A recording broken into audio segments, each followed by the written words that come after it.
अपने आप को विकास पुरुष के रूप में देख सकते हैं। आपको गर्व होना चाहिए कि आपके श्री क्षेत्र में आपको ऊर्जावान नेतृत्व प्राप्त हुआ है। आने वाला भविष्य ये तय करने वाला है।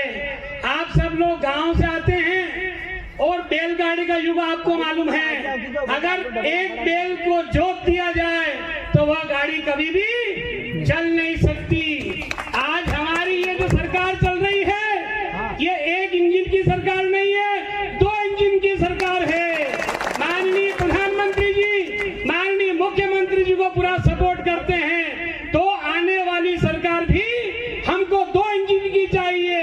अगर आपने गलती कर दी तो मान के चलना के प्रदेश बीमार राज्यों में आने में 2 साल नहीं लगेंगे आपको। आज हम प्रदेश को ऊंचाइयों तक लेकर जा रहे हैं। मैं स्वामी कृष्णानंद 16 राज्य को देखता हूं और 16 राज्य में जब भी जाता हूं तो मैं गर्व से कह सकता हूं कि माननीय मुख्यमंत्री जी के सानिध्य में हमारे प्रदेश ने बहुत विकास किया है। चाहे वो शिक्षा की बात हो, चाहे वो स्वास्थ्य की बात हो, चाहे वो एग्रीकल्चर डिपार्टमेंट की बात हो, तो सारे के सारे विभाग दिन और रात केवल ये चिंतन करते हैं कि जिले का विकास किस प्रकार से होना चाहिए, गांव का विकास किस योजना के तहत हो सकता है। तो आप लोग दृढ़ इच्छा संकल्पित हो, भगवान श्री देव नारायण के पवित्र प्रांगण में बैठकर धर्म, अर्थ, काम, मोक्ष चतुर्विध पुरुषार्थ को साधते हुए हमको यह इस बार हमारे मधु भैया को विजयश्री दिलवाना है, यह संकल्प लेने की आवश्यकता है। मैं सनातन धर्म से आता हूं और धर्म और संस्कारों की जननी हमारी यह पार्टी मां जैसा अवतार है। इस पार्टी का ये जिस प्रकार से मां अपने बेटे के लाल लड़ाती है, उसी प्रकार से एक एक जनप्रतिनिधि बीजेपी का आपकी सेवा में तत्पर रहेगा। मैं पूरे मंच की ओर से आपको विश्वास दिलाता हूं। हमारे चाहे मंडल के अध्यक्ष हो, चाहे हमारे जिला के अध्यक्ष हो, चाहे हमारे जनप्रतिनिधि आने वाले समय में हमारे भैया रहेंगे, मैं आपकी ओर से विश्वास दिलाता हूं। आप एक बार प्रचंड बहुमत से आगर डिस्ट्रिक्ट को आगे बढ़ा दीजिए। आने वाले दिशा और दशा बदलती हुई आपको दिखने लग जाएगी। बीच में माननीय मुख्यमंत्री जी ने आपके यहाँ बाबा बेलथान का भी कॉरिडोर बनाने का कहा है। मित्रों, ये सारे कार्य जब पूरे होंगे कि आने वाले समय में प्रदेश में भव्य सरकार बनाकर हम अपना आगाज करेंगे और एक बार फिर प्रदेश की सत्ता पर बीजेपी के जनप्रतिनिधि जब बैठेंगे तो आपकी जितनी योजनाएं हैं, जितने भूमि पूजन हैं, ये सारे के सारे कार्यक्रम ओनली 1 वर्ष में पूरा कर महाराष्ट्र की आराधना करने जाएंगे। हमेशा एक चीज याद रखना कि जब बीजेपी का नाम आए तो वो पार्टी तो अपनी जगह है, लेकिन बीजेपी का नाम आते ही कि पहले ये सोच लेना कि संस्कारों की वंदना होती होगी। संस्कारों को वंदन करते हुए सब लोग मिलेंगे, विकास की बात करते हुए मिलेंगे, शिक्षा को बढ़ाते हुए मिलेंगे, बड़े बड़े इंजीनियरिंग कॉलेज का निर्माण करते हुए मिलेंगे, बड़े बड़े आने वाले बच्चों के भविष्य की कैरियर काउंसलिंग करते हुए जनमानस मिलेंगे। तो यह जो चुनाव है, यह आपकी सुरक्षा का चुनाव है। यह जो चुनाव है, यह आपके आने वाले बच्चों के लिए भविष्य का चुनाव है। आज जब पूरा राष्ट्र माननीय प्रधानमंत्री जी के सानिध्य में ग्रास रूट की ओर जा रहा है, तो उस समय हमको हमारे श्री क्षेत्र आगर डिस्ट्रिक्ट को भी उन ऊंचाइयों तक ले जाने का चुनाव है।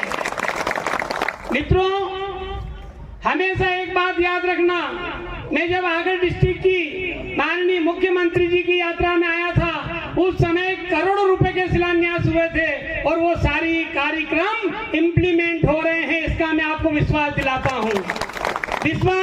हूं कि भारतीय जनता पार्टी ने बहुत गहन चिंतन कर मधु भैया का नाम चयनित किया है। ये आपका बेटा है, आपके दुख में, आपके सुख में हमेशा खड़ा रहेगा। यह एक संत की वाणी है, निश्चल भाव से मैं आपको वादा करता हूं।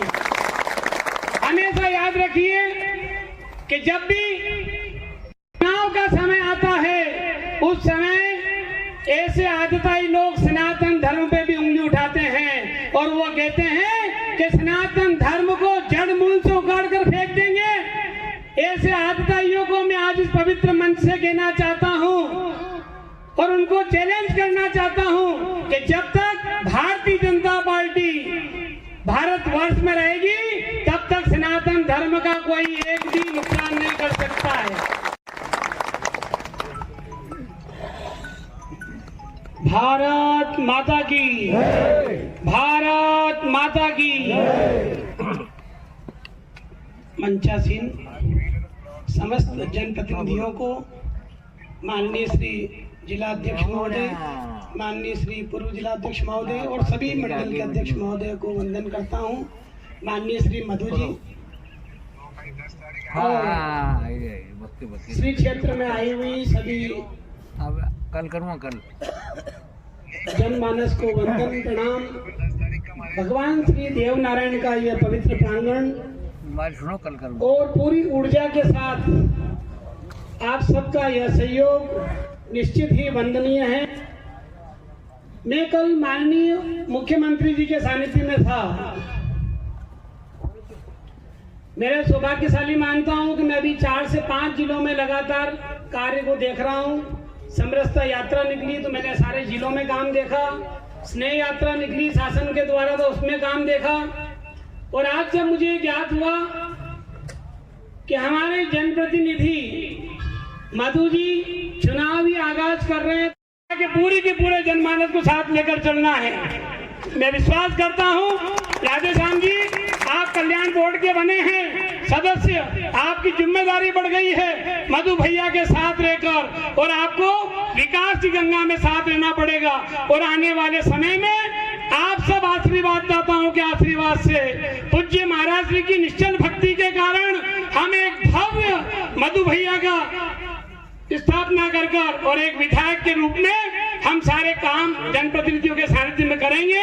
मैं पुनः आप सबके मंगलमय जीवन की कामना करता हूं। और आज जब